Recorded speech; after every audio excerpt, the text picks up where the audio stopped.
Hi, I'm Sam Meredith.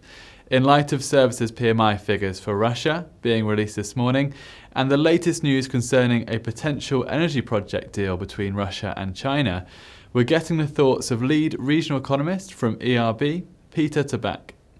So Peter, the HSBC Russia Services PMI data released this morning displayed significant industry expansion, coming in at 50.7 for April, which is up from 46.1 in March.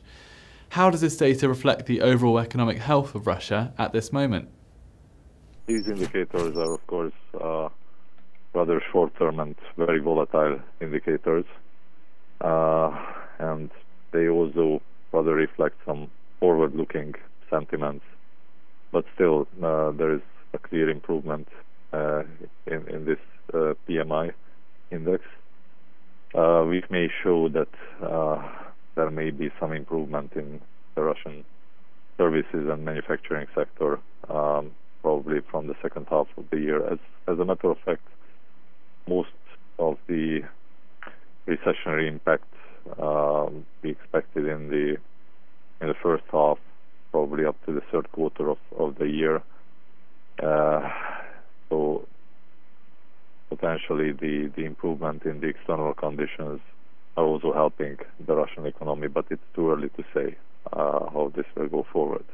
So basically, in general, the Russian economic growth has been very volatile and very much dependent on some external factors, mostly the oil prices and also on the geopolitical crisis. So these two factors will still have a very important effect on Russian growth going forward, especially since the economic sanctions are still in place, which are hindering the financing of Russian corporates, external financing of Russian corporates.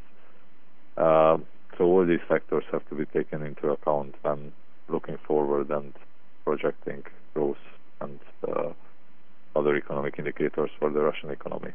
Falling oil prices and Western sanctions are both prevalent factors in Russia looking to boost financing from Chinese investors.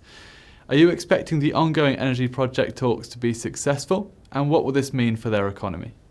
Yeah, clearly for Russia, China is a more and more important market, both for exports and also for potential financing of different projects, mostly potentially energy projects. But also China is also feeling that because of Russia's present situation, they have a strong negotiating position. So potentially there are still a lot of negotiations are going on these large gas projects which were announced basically last year. I don't have specific information on it, but most probably price negotiations are quite tough on these issues, as China also has other options to get gas or oil for its needs. So these are important for potentially for both countries, but they may go forward a bit slower than expected earlier. Lastly for today, which key indicators for the Russian economy will you be looking out for moving forwards? Well, I would rather focus on the medium term. On the short term, I would see there will be potentially quite a lot of volatility because of the factors I mentioned, as oil prices and the geopolitical situation may change. This may have quite significant effect on the volatility of economic indicators.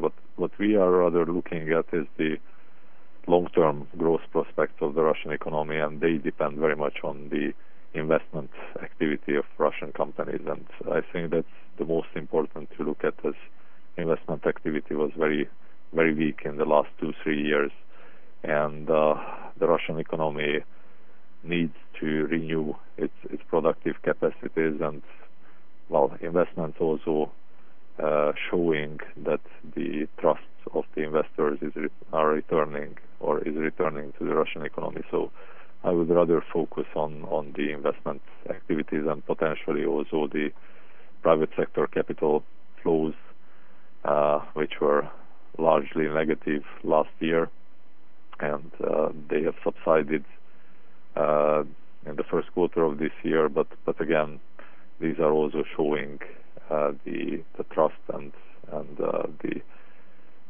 confidence of investors. Thank you, Peter. Check back with Dukascopy for more updates throughout the week. Goodbye for now.